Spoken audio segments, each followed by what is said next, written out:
Hello friends, मैं हूं अभिषेक सावले और आप देख रहे हैं अभीस होम्योपैथी। तो फिर से मेरे एक फ्रेश वीडियो में आपका स्वागत है। तो फ्रेंड्स, आज मैं बात करने वाला हूं सफ़ेद बाल के ऊपर कि क्यों हमें ये सफ़ेद बाल आते हैं। 20, 25, 30 साल की उम्र में हमारे बाल सफ़ेद होना क्यों चालू हो जाते।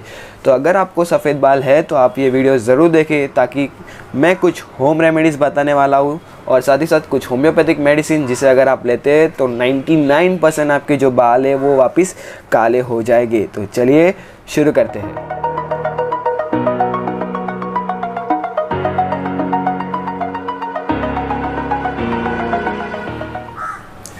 तो फ्रेंड्स, वीडियो चालू करने से पहले अगर आप मेरे चैनल पर नए हो तो प्लीज़ इसे लाइक करें, शेयर करें और सब्सक्राइब करें मेरे चैनल को। साथ ही साथ बेल आइकन दबाना ना भूलें, ताकि फिर कभी मैं ऐसी वीडियो अपलोड करूं तो सबसे पहले नोटिफिकेशन आपको है। और साथ ही साथ मैंने हेयर फॉल पे भी एक वीडियो बनाया हुआ है, अगर आपने नहीं देखा है तो मैं ऊपर आई ऑप्शन पे वीडियो डाल दूँगा, आप ज़रूर देखना। तो चलिए शुरू करते हैं। तो मैं बात करता premature greying of hair. मतलब क्या कि अगर समय से पहले अगर आपके बाल बहुत ज़्यादा सफ़ेद हो रहे हैं तो उसे हम premature greying of hair बोलते हैं। एक नॉर्मल नेचुरल प्रोसेस, अगर आपके जो बाल है वो 40, 45 या 50 साल के बाद अगर सफ़ेद हो रहे तो एक नेचुरल प्रोसेस है। बट अगर आपके बाल 20, 25, 30 साल अगर ये उम्र में आपके बाल सफ़ेद हो रहे तो वो एक नेचुरल प्रोसेस नहीं है। मतलब कुछ ना कुछ आपके बॉडी में कुछ कमी रहेगी, उसके कारण वो जो बाल है वो आपके सफ़ेद हो रहे।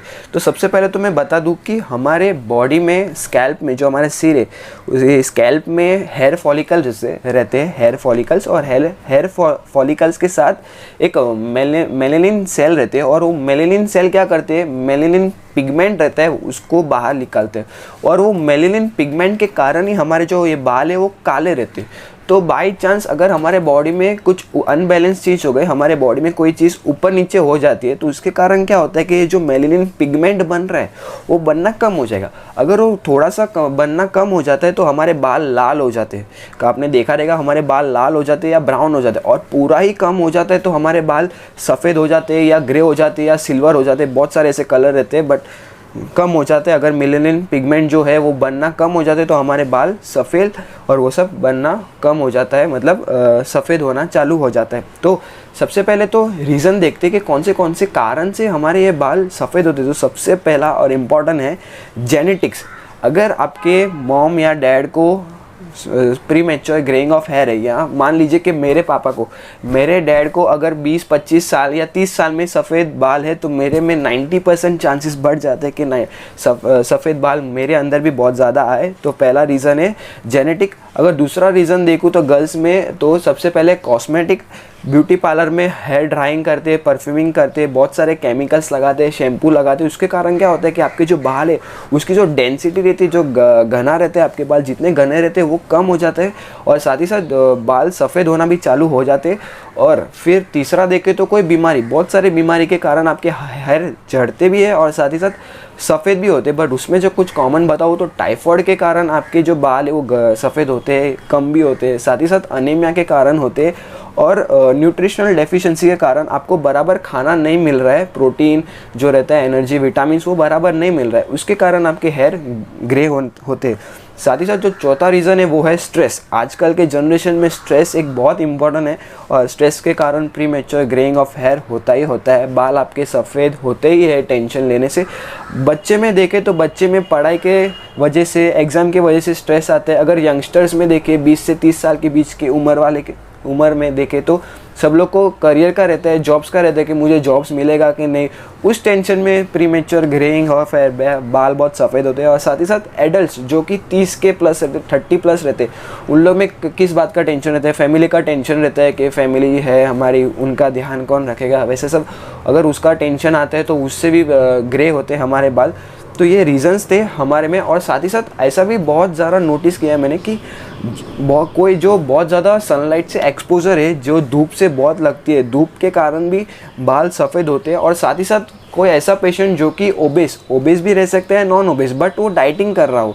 अगर कोई पेशेंट जो डाइटिंग कर रहा हो और डाइटिंग में वो अपना खाना कम कर देता है, खाना कम कर देगा तो क्या होगा कि जो उसको न्यूट्रिशन मिलना चाहिए, जो प्रोटीन उसको मिलना चाहिए, विटामिन्स मिलना चाहिए, कार्बोहाइड्रेट्स मिलना चाहिए, वो उसे मिलता नहीं। और ये जो मिलता नहीं उसके कारण ही फिर हेयर ग्रे होते हैं। तो इसके लिए हमें क्या करना चाहिए, अगर फिज़िकली बताऊँ तो हमें सबसे पहले मेडिटेशन करना चाहिए। मेडिटेशन एक बहुत इंपॉर्टेंट रोल प्ले करता है हेयर के लिए, और साथ ही साथ हमारे जो रिलेशन है फ्रेंड्स के साथ या फैमिली के साथ है, वो रिलेशन अच्छे रखने चाहिए।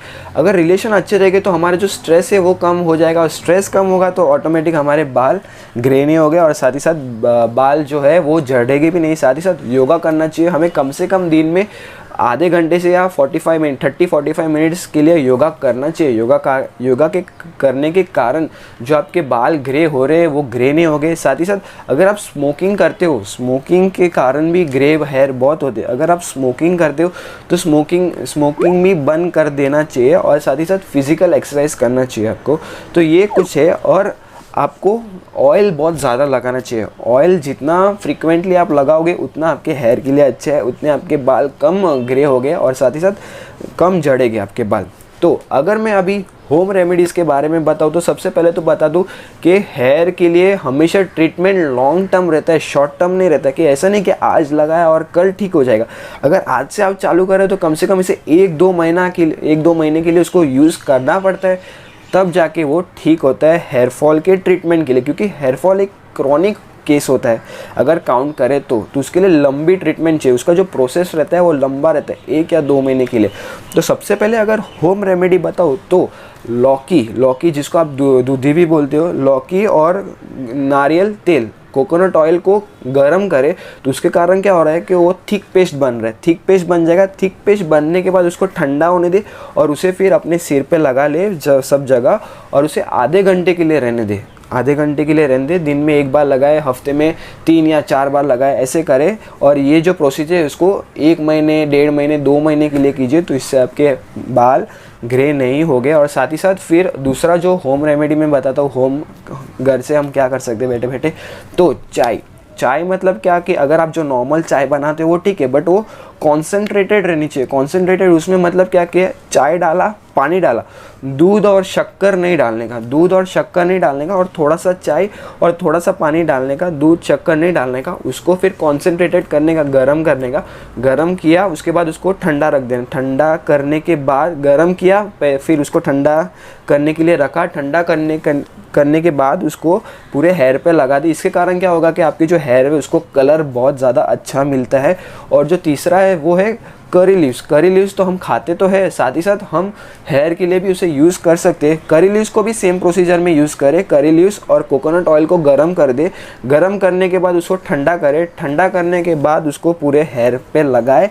इसके कारण आपके जो कलर है वो तो आता ही है, साथ ही साथ आपकी जो इंटेंसिटी है, नए बाल जो आ रहे उसकी भी स्पीड बढ़ा देता है ये। साथ ही साथ अगर गिंजर अदरक और शहद को मिक्स कर दे, रोज़ सुबह 1 चम्मच लेते हैं 1-2 महीने के लिए, तो बहुत हद तक ये कम हो जाता है। और आखिरी में जो होम रेमेडी है वो है आंवला का जूस, बादाम तेल और 2-3 ड्रॉप ऑफ नींबू, इसको मिक्स कर दे तो इससे, और फिर आप इसको अपने पूरे हेयर पे लगा दे और इसे कम से कम 1-1.5 महीने के लिए यूज़ करें। तो ये था कुछ होम रेमेडीज़। अगर मैं होम्योपैथिक रेमेडीज़ बताऊँ तो होम्योपैथी हेयर फॉल के लिए हेयर ग्रे के लिए बहुत अच्छी ट्रीटमेंट है, बहुत अच्छी पैथी है। तो सबसे पहले आता है एसिड फॉस 30। एसिड फॉस जो खास हेयर के लिए है, मतलब हेयर के लिए। तो एसिड फॉस उन लोगों पे ज़्यादा असर करता है जिनको डायबिटीज़ है। डायबिटीज़ अपने आप में एक बहुत बड़ी बीमारी है। अगर डायबिटीज़ के साथ अगर सफ़ेद बाल हो रहे हैं या बाल झड़ रहे, तो हमेशा 90% डॉक्टर एसिड फॉस ही दवाई देते हैं।